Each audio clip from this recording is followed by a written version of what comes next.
Fams, I Collect Kicks back again with a brand new video. And if you guys are new to the channel, strolling by and have yet to subscribe, please make sure you smash that subscribe button. Hit that like button if you enjoy the content you are seeing. Enough talking, let's get into the review. What's good, Sneaker Fams? I Collect Kicks back again with a brand new video, and we're closing out 2023 with a bang. We got my top 10 Air Max sneakers of 2023.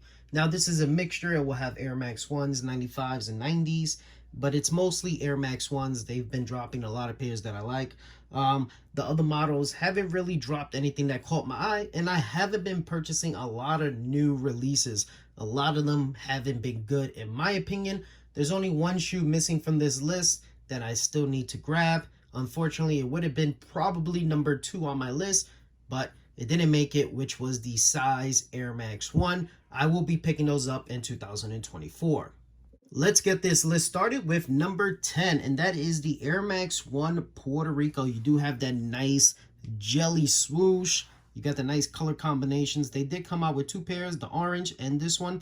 Obviously, this one represents Puerto Rico more with the traditional colors. And I'm happy that Nike went away from just putting a flag on a pair of sneakers. They actually got more creative where the pairs are starting to tell a story more than just the flag.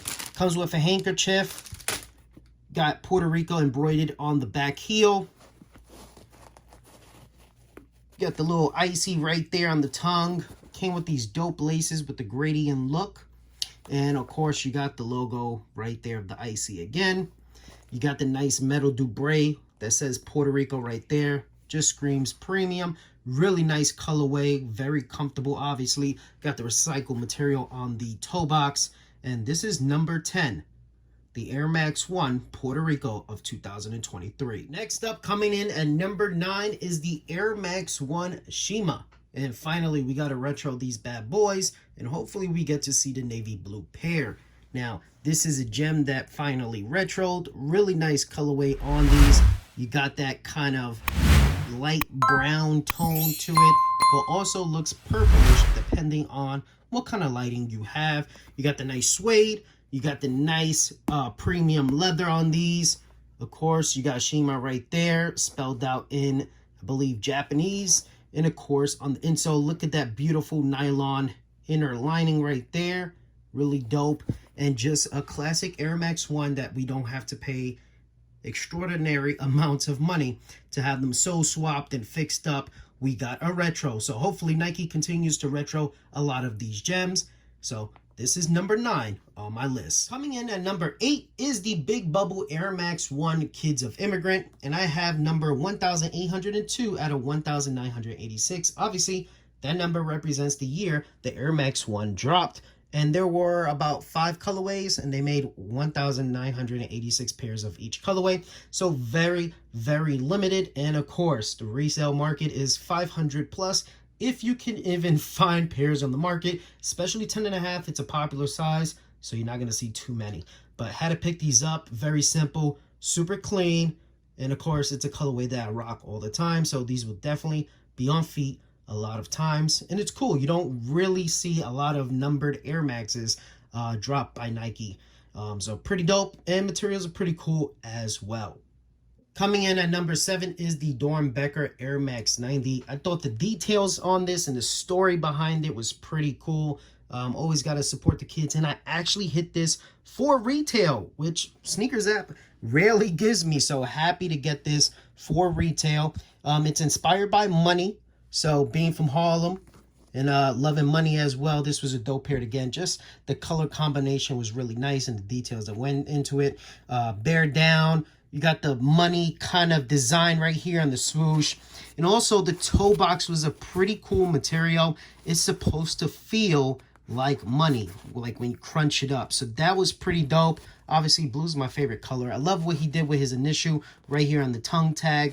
Reminds me of Eminem, but you can see it's like the $sign right there with his letter E. And just pretty dope. You have the design again of that dollar bill right here on the inner lining. Comes with extra laces. You can see on the tips it has bear down. And look at the insoles right there. Got the coordinates and of course his initials in the inside as well. and you got a semi-translucent outsole. So pretty dope Air Max 90. Great materials used on this, and I just love the theme. He executed this very well, and this was probably one of the better DBs out of that set that dropped, and I'm happy to add these to the collection. This is number 7. Coming in at number 6, it's another big bubble, and this time it's an OG colorway, the Obsidian. And I just love the big bubble. It's just super comfortable. I've worn these a couple times. You can see how fresh they still look, obviously due to EBkicks. But these things just look super clean, even though it looks more of a bulkier dad shoe. Super comfortable in a daily wear and easy to match, obviously with that navy blue, white, and red. And these are just very clean, classic. You can't go wrong with OG colorways, especially when it comes to the Air Max 1. And it has that OG, really OG look with the big bubble. That's how an Air Max 1 was supposed to be when it first dropped by Nike. So we finally get that right now, and it's just killing it. So this is number 6 on the list. Coming in at number 5 is the KRSS, and obviously I have the OG, but happy that they retroed and they didn't do the same pair. They did something different, and I think they killed it. So the KRSS stands for Keep Ripping, Stop Slipping. I love the colorway, love the materials they used on this pair. It just stands out. That hairy suede, it's black and like a grayish white, really pops out. And it's a nice little burgundy hit or red wine on there. And you got the gray mesh. You got the little hints of beige on there as well. Just a great combination of colors. Really love the embroidered work on it as well. And check out the translucent, well, semi-translucent, because the whole shoe is not translucent on the outsole. But you got some nice artistic work right there. You can see the money, kind of the worm right there in the eyeball. Pretty dope right there. And yeah, if you have the OG pair, you know those are starting to crumble, and it's hard to kind of preserve that graphic on the outsole. So you got a fresh pair, not the original, but something that compares with it. Very clean, and these are sleepers in my opinion, and you can get these below retail. So this is number 5 on my list. Coming in at number 4 is a shoe that might shock a lot of you guys. It didn't have a lot of hype, but it was such a great colorway that this thing did not go on sale. Most Air Max 1s and Air Maxes in general went on sale this year because of the bad economy and just a lot of people, you know, being very picky. This shoe sold out fairly quickly and didn't go on sale. Like, this has some resale value to it, and it's so simple, but it's premium and it looks so good. It is the Air Max 1 Crepe Soft Gray. It's just such a beautiful shoe. Very easy to rock, premium materials, and of course, we don't see a crepe outsole very often, especially on the Air Max 1. So this was on a lot of people's lists, especially if you're an Air Max enthusiast. This is a fire pair right here, and happy to get it for retail. Obviously hit one of my few retail pickups. Shout out to Up NYC. But number 3 on the list might not be a shocker to most. This shoe was a women's exclusive, which made it difficult to find in your size. Luckily, I'm a 10.5, but it also was an international exclusive. So you put those two things together, and that brings up the price. But I had to get them. It is the Air Max 1 designed by Japan. Such a fire colorway. Looks so dope. Simple, but crazy combinations of different earthy tone colors. And it just works. Also, premium quality on this. Look at that suede. Look at that. Just buttery, soft, super clean. This was a pair a lot of people were upset that they couldn't get, especially if you're a size 11, 12. You couldn't get this. So I'm lucky to be a 10.5 because I'm able to wear these women exclusives. And I don't like to get women exclusives. So when it's that special and it looks this good, it's one of the few exemptions. So this is number 3 on my list. It's a great pair. If you don't have it, definitely try to pick it up before they become very, very hard to find. but you won't be disappointed. Premium materials on these bad boys. You also have that exposed tongue. You got this little cool insole right there with the swoosh and designed by Japan. This is a great pair and a great addition to anyone's collection. Coming in at number 2 is a shoe that's not really hype, but it is respected. It is an OG. This shoe was gifted to me on Air Max Day, which makes it special, by Up NYC because of my Air Max collection, the relationship I have with them. They gifted me the Big Bubble Air Max 1 University Red OG, and I'm talking about OG. This is what the OG Air Max 1 was supposed to originally look like, but because of the issues of the air unit cracking, they had to scrap it. So glad that they finally went back, fixed the error, and finally dropped these. Super comfortable. And you can see I wear these a lot. Like, I need a second pair, but look at that. Like, I wear these on vacation, daily wears to the store. Like, OG classic university ready, can't go wrong. And hopefully we get the Royals in 2024 Air Max Day. But super comfortable daily wears. This is number 2. It's not all about hype. You got to respect the OGs, and also a shoe that you're going to wear a lot. So this is definitely number 2 on the list. Number 1 is a collab that we didn't expect to see ever. This was a company that was sued by Nike because their name was the same as one of their shoes, Cortez.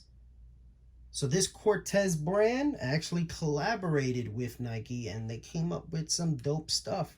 And they will continue to come out with dope stuff in 2024. He has some Huaraches, I believe, that will drop. But because it's in Europe and you want to celebrate one of the best Air Max models of all time, they call it the 110. You have the Air Max 95 Cortez, and these things are fire. His brand stands for being rebellious, and the drops for these shoes were bananas. Like, they dropped this, you had to kick a soccer ball in the net to get this pair right here.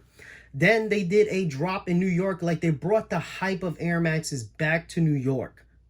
Like, that was pretty dope. They opened a special bodega shop, and it was bananas. It was like 4,000 or 5,000 people outside going for the Air Max 95 Cortez black and pink pair.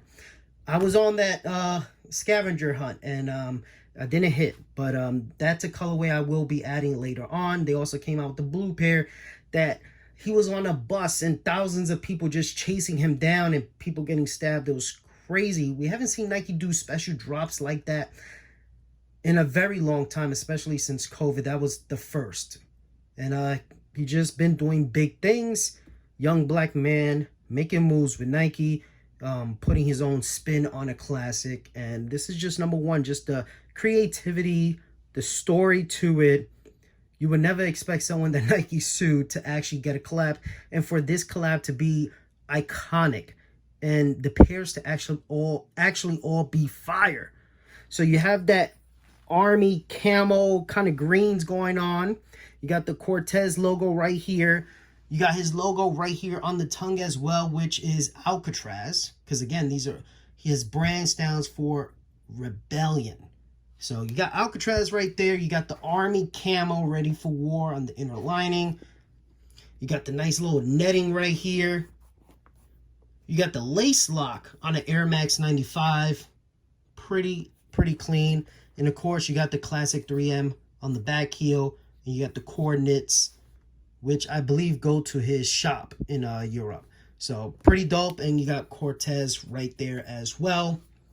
And look at the outsole with the kind of camo look and the Cortez logo. This shoe is fire. If you don't have it, they are pricey on the resale market. All 3 pairs, they're going for crazy amounts of money, and they are very limited. That's the only bad thing, that these were such great Air Max 95s. If I had all 3 colors, they would be all 3 on this list. But I got the first one.